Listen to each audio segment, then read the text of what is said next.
Can we show them some love? They are just,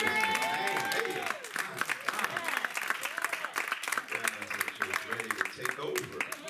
Amen. God, thank you.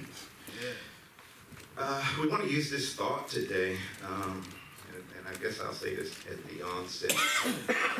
Tough topic to deal with today. Fixing fractured relationships. Everybody just said,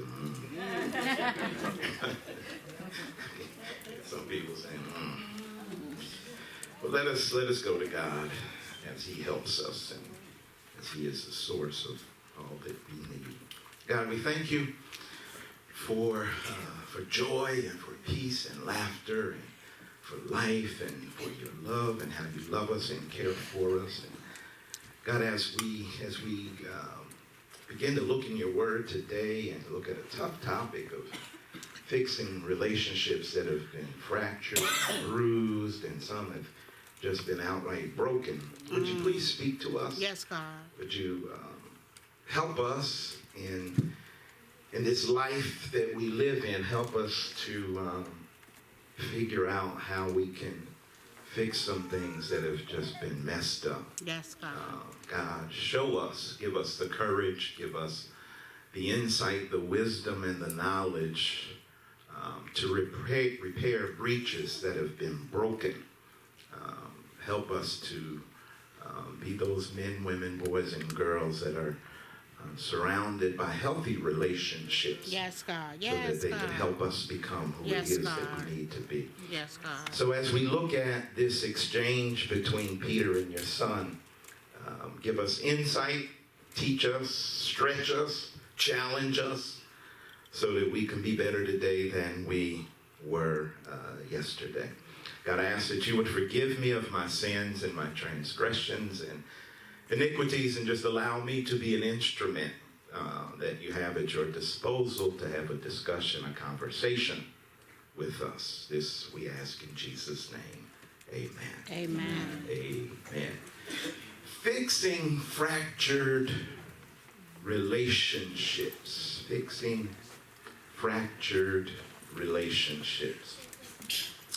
It has been said that romantic relationships are among the greatest sources of happiness and meaning for human beings. It's been often argued that romantic relationships, those between people who really love one another, that they are the sources of happiness and meaning for so many human beings. But it has also been said that on the same hand, romantic relationships have been the cause of lasting sadness and even regret. Say so. So much so until some have decided that I'm done with romance. All right, Pastor. Yes. Forget it. There's all men are dogs,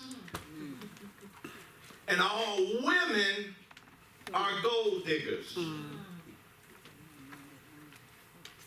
So as a result of so much sadness and regret, there's been this new trend, particularly with millennials, that say we've watched you boomers,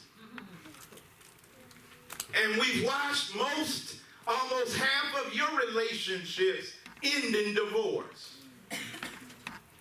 We've watched y'all even do it a second time,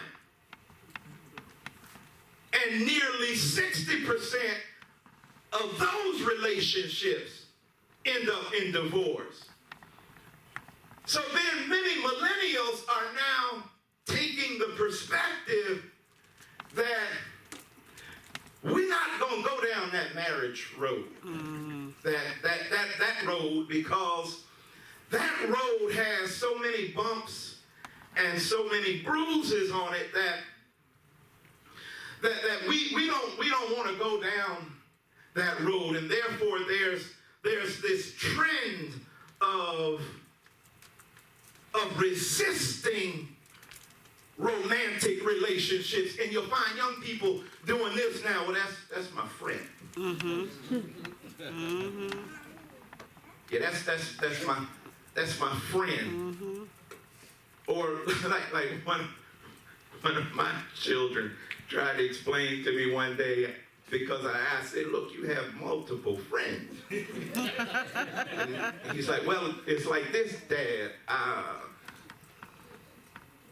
I don't like watching just one television station.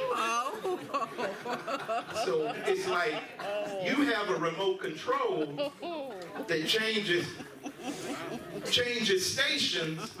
I don't, because I've seen so much fragmentation, and I've seen so much of disintegration of people who say they love one another, and somehow relationships are going sour. And here's the thing, it's not only that romantic relationships are giving people pause, but at times they're family relationships that end up suffering and succumbing to fragmentation and disintegration. Because you know as well as I know that in many of our families, there's some siblings that don't get along with one another. There's some aunts that don't speak to one another any longer. There's some uncles that have gone to blows about some things in family relationships. And what makes it difficult is that the idea of family is that one will always stick together no matter what. I mean, that's what we grow up as children understanding family to be. Yeah. But if we look at some of our familiar relationships, we'll find that there is fragmentation even among family members. Yes. Even among those that we say are bloodline and we're blood related, but there are times where even those relationships get fractured. Sometimes it's because of personalities just don't mesh with one another. I mean, you know how it is sometimes when you have like Thanksgiving or a big holiday meal, and you know Uncle James is coming.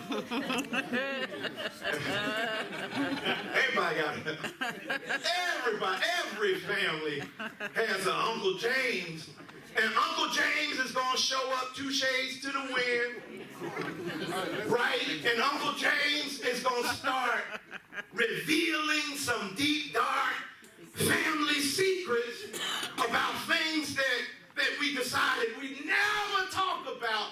But once Uncle James gets a couple in him, he's going to start prodding and poking, because family relationships even suffer at times. There are times where our beliefs have divided us.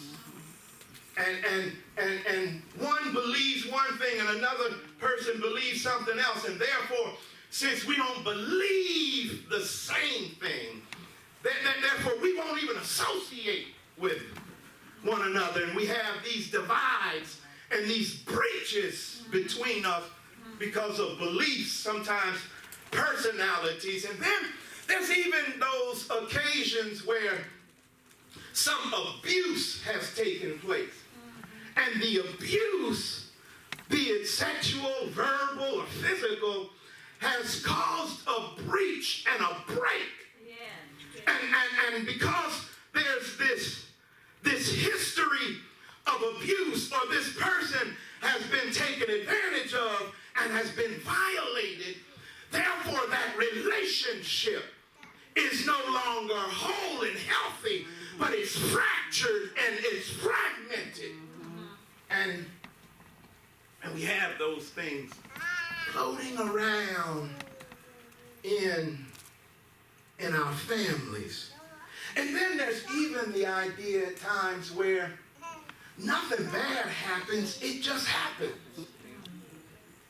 Where those that were once connected aren't connected anymore, just kind of ended up just drifting apart. We used to talk on the regular, but now we don't talk as much as we used to. We used to spend time together, but now we don't spend as much time together as we used to. You know how it's often said that many of us don't see certain family members unless it's a funeral. Yeah. That we don't see each other or speak to one another or talk to one another unless there's some crises that occurs. And I've had the privilege these last couple weeks of watching. Pam has been dealing with her dad's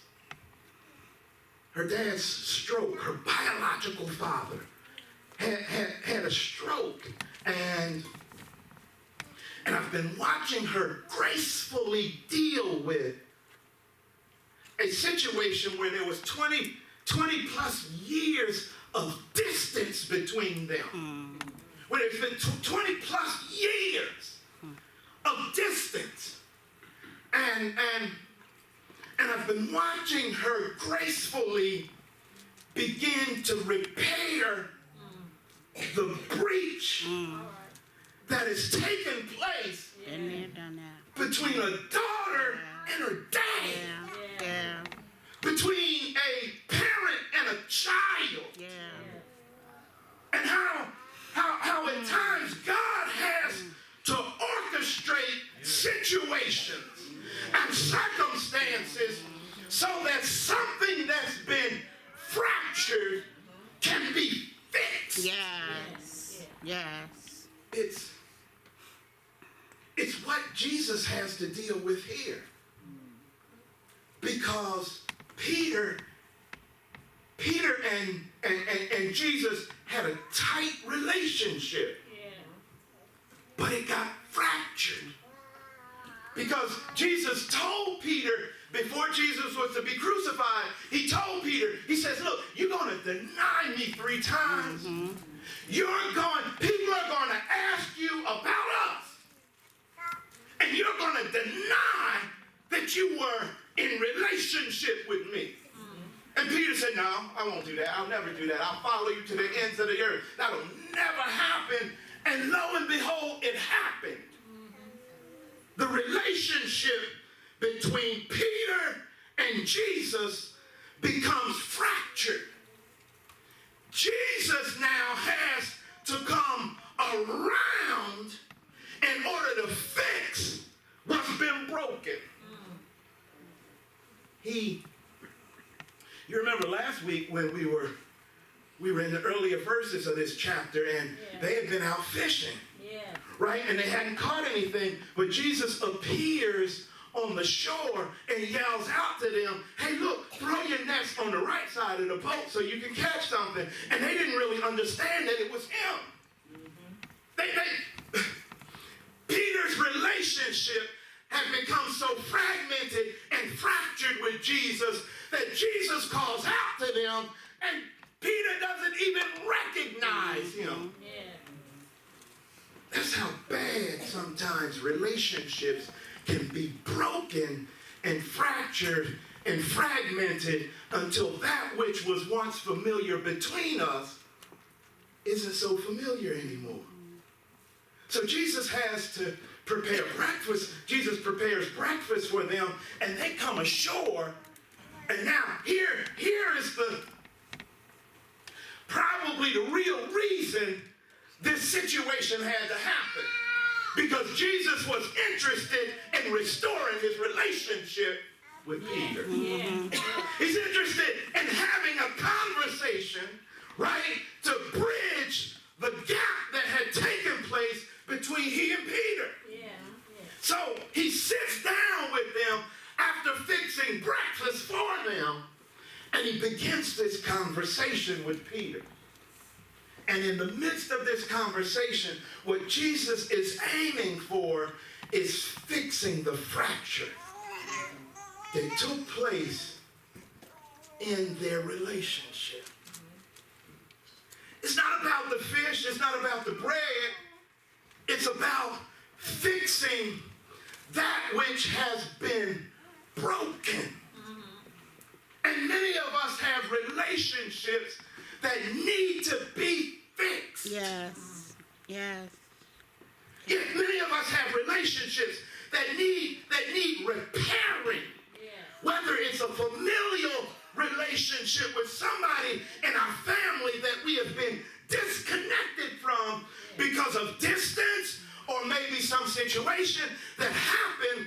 But very often when those relationships get fragmented and fractured and messed up, we just leave them alone. But here Jesus, after even being crucified,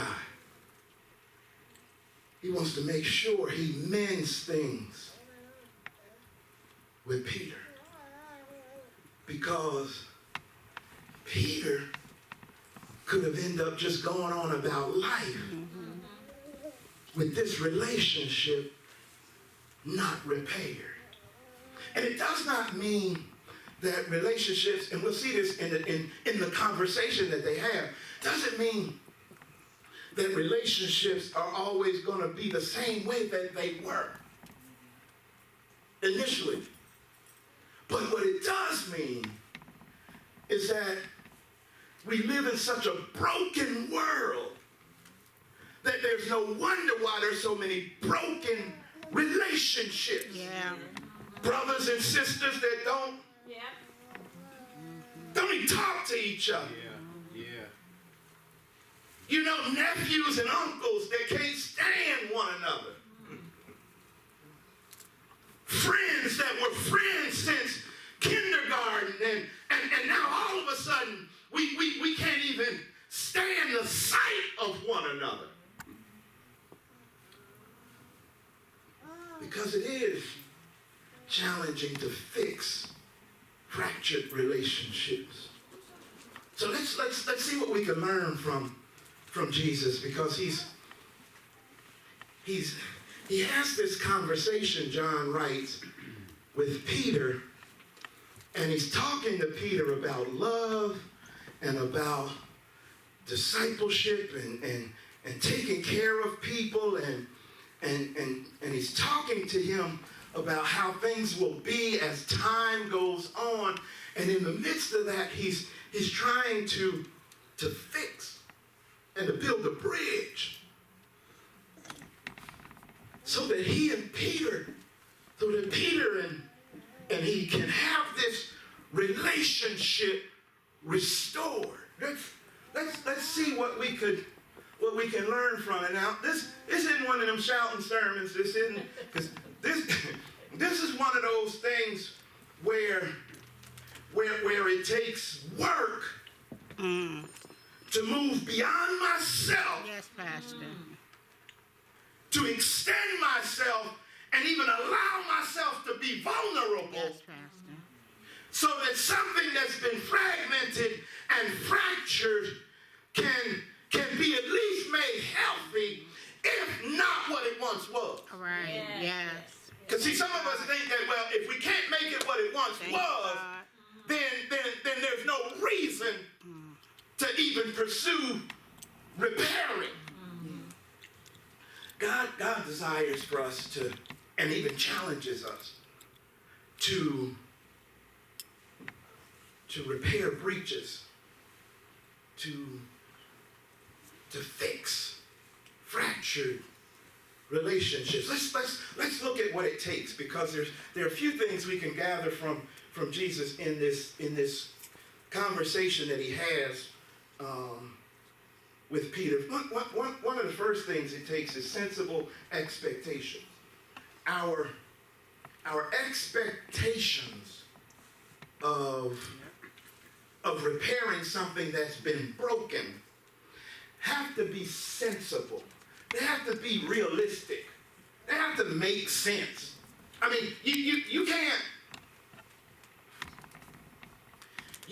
like have an ex, husband, wife, and think that okay, we can make it what it once was. That might not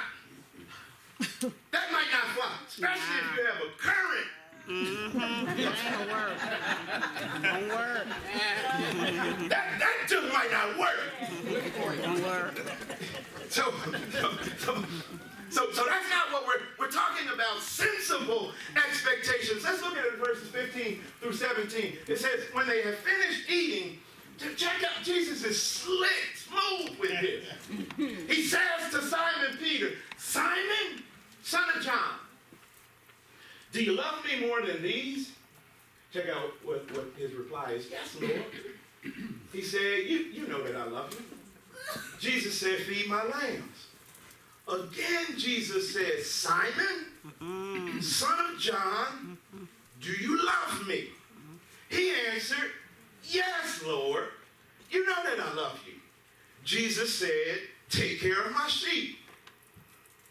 The third time he said to him, see, sometimes when people say something to you 3 times, there's something to it. Yep. Simon, son of John, do you love me? Peter was hurt because Jesus asked him the third time, do you love me? He said, Lord, you know all things. You know that I love you. Jesus said, feed my sheep. Here's an interesting this part of the conversation that goes on between the two of them is quite interesting, and very often this passage is used, this exchange is used to look at the 3 types of love that exist among humanity.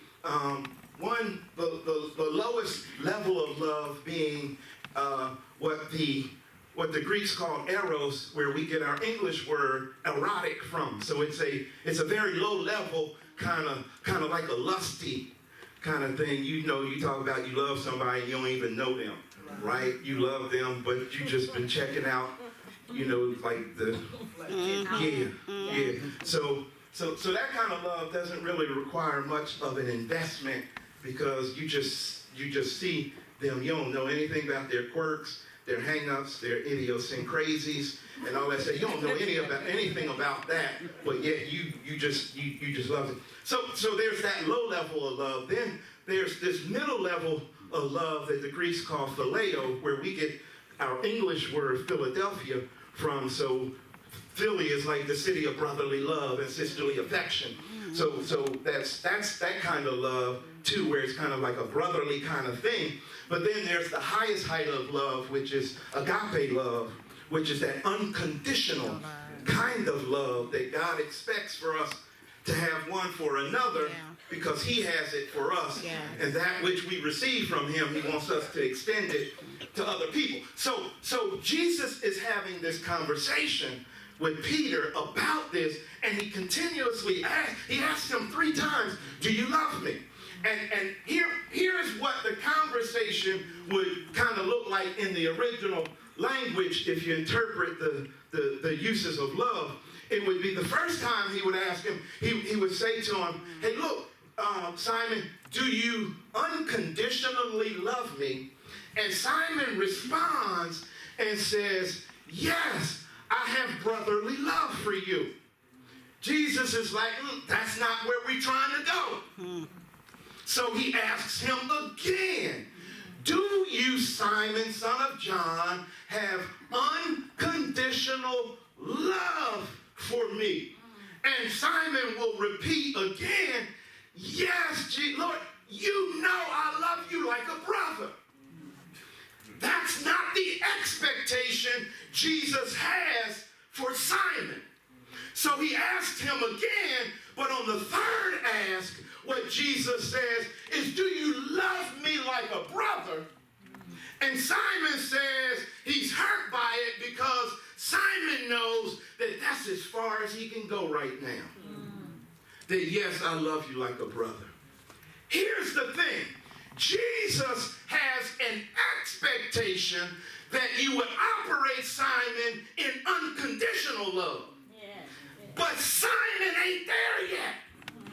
So what Jesus does is Jesus will take where Simon is in consideration and meet him right there.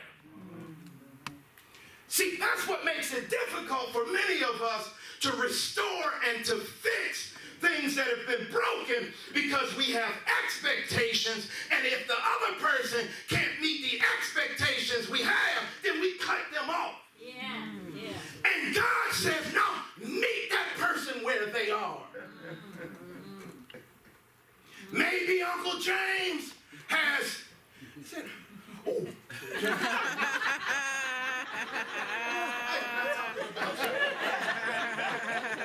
I'll use myself. Maybe Uncle Squire. Right? Because I know how church folk can get, James. They'll go out here and start talking about, I wonder if, you know what, last time Dante and Dominique were at church, he didn't hug Dominique, but he did hug Dante.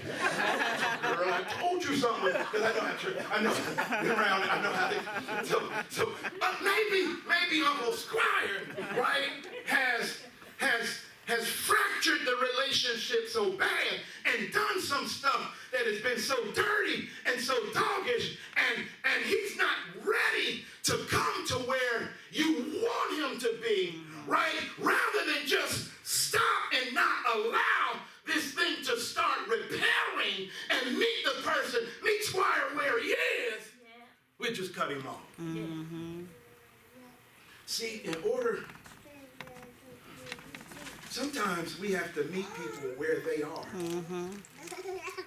Right? Sometimes there's been so much distance, and there's been so much devastation and fragmentation to the relationship that you can't just pick up where you left off. So sometimes you have to meet them. Maybe we won't be as close as we were, but we can start somewhere. We can, okay.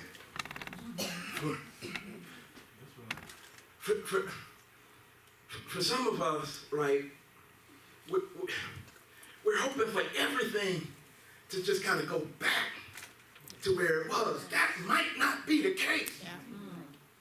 Preach. But it's better for me to meet them where they are, right, rather than run around for a lifetime with this fracture, with this breach, with this distance, with this devastation. Yeah, maybe we won't be best buds, but we can be civil. Right? Maybe we won't hang out with one another, but yeah, we can be respectful to one another. Yeah. And even for some of us, we might not be romantically involved, but we can co-parent together. Because fixing fractured relationships requires sensible expectation. But not only that, the second thing, though, so Jesus starts this conversation, and he's willing to meet Peter where he is. But here's the thing that blows me with this is that not only will he meet Peter where he is, But he wants Peter to know that seasons change. Let's look at it, verses 18 and 19, I think it is. He says, very truly, I tell you. He's trying to prepare Peter. Look, when you were younger, you dressed yourself and went where you wanted. But when you are old, you will stretch out your hands and someone else will dress you and lead you where you do not want to go. Jesus said this to indicate the kind of death by which Peter would glorify God. Then he said to him, follow me. Here he wants to help Peter understand something about broken relationships. He wants him to understand that seasons in life change.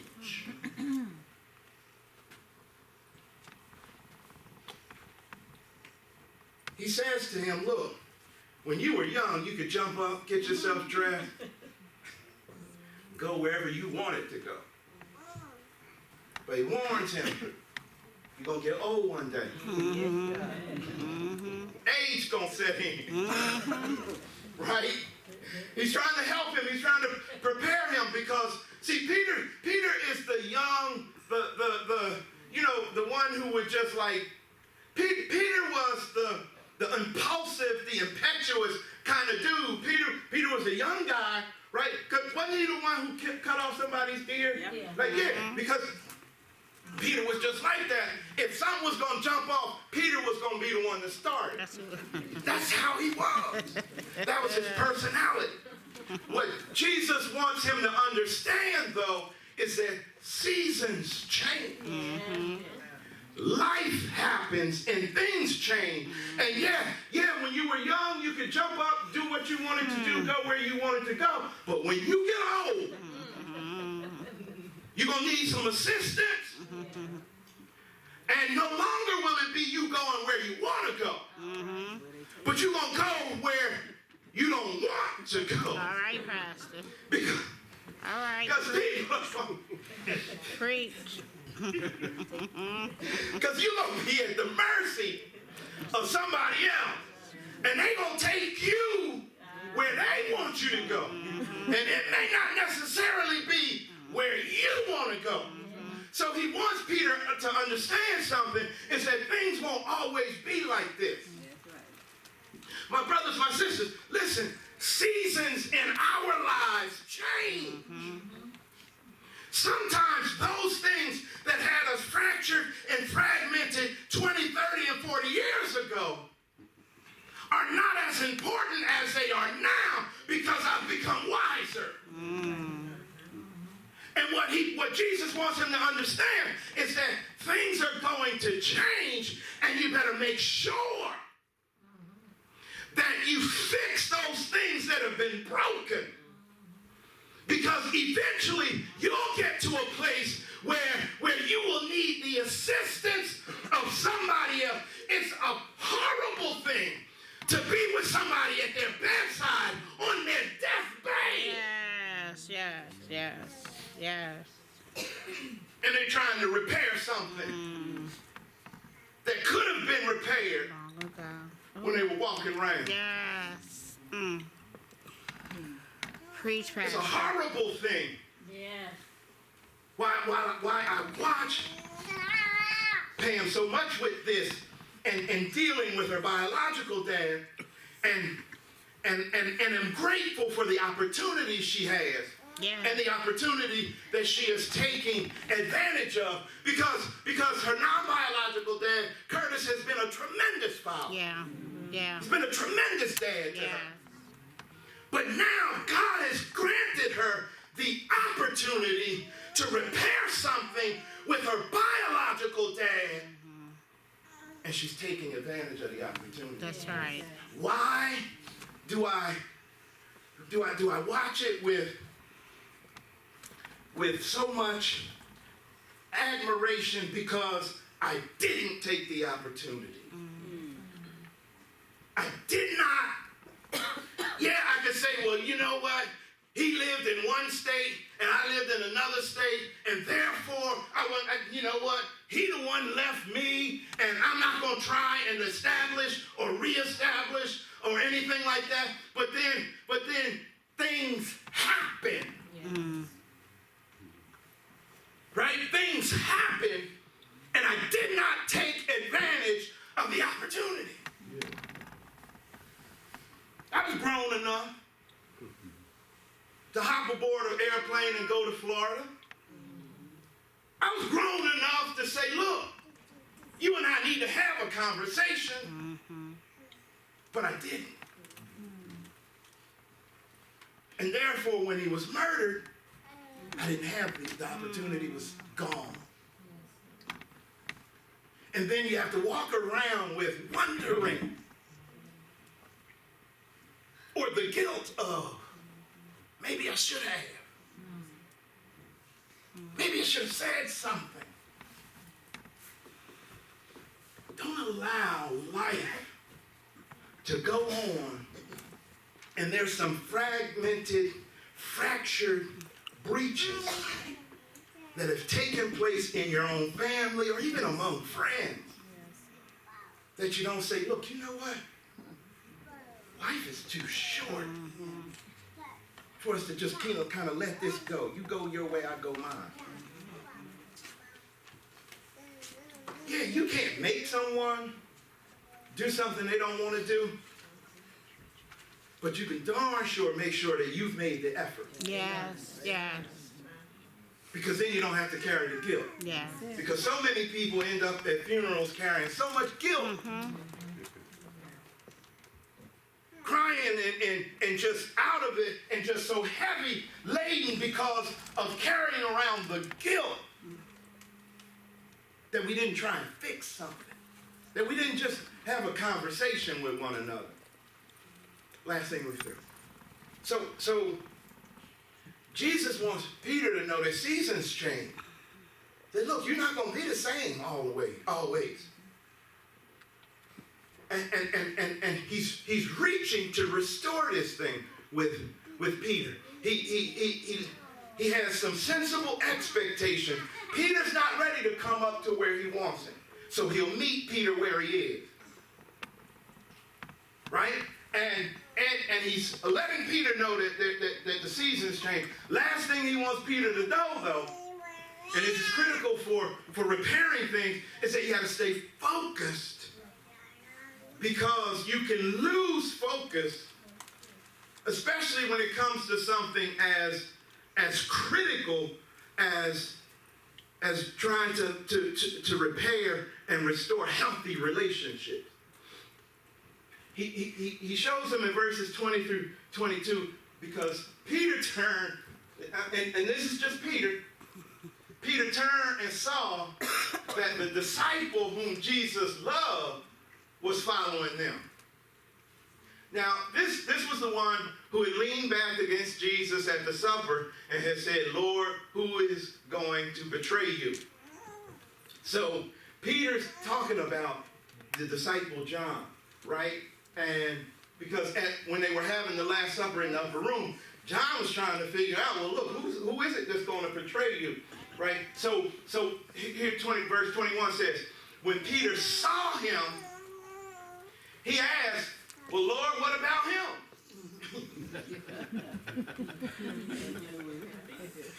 Jesus answered, if I want him to remain alive until I return, what is that to you? You must follow me. See, Peter's losing focus in the midst of the conversation. Even in this conversation that Jesus is having with him, Peter can't stay focused. Because Jesus has told him about him. And it's kind of like human nature. Peter wants to deflect onto somebody else. So Peter's like, well, what about him though? I hear what you say about me, but what about him? And Jesus has to explain to him, look, if I want him to remain alive until I return, that's my business. And that's how I will operate with him, what does that have to do with you? You must follow me. Here it is. So often we try and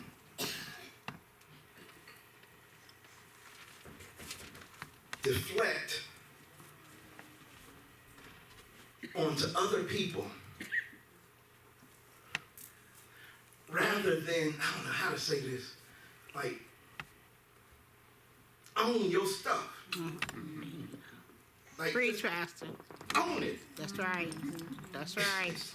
Yours. That's mine. Yep. Right? That's mine. That's what he's trying to get Peter to understand. That look, I need you to stay focused on you. Don't you worry about John. Don't worry about what John's going to do.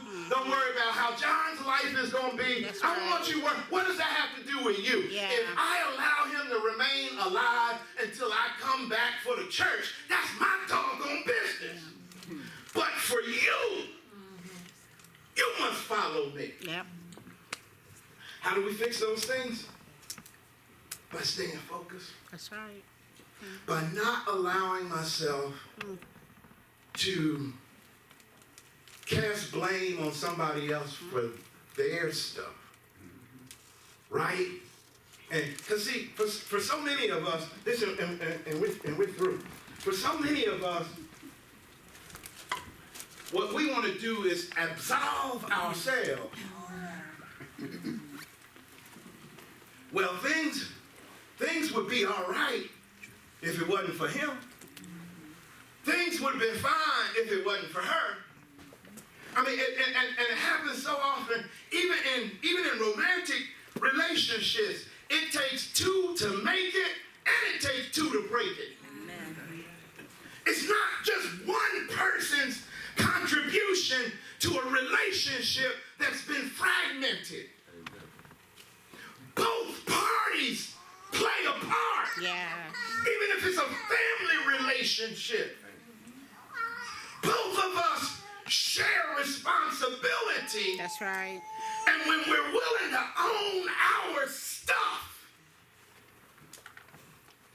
when I'm willing to own my stuff, I can fix things that have been broken when I own my stuff. That's right. But when I continually walk around, it's that person's fault. It's that person. It's all of them. It is never, I don't have anything to do with it. I have to stay focused on fixing things that have been fragmented. It takes focus. It takes understanding that life happens and seasons change. It takes meeting people where they are rather than going a lifetime. A lifetime. Because in second grade, somebody said something.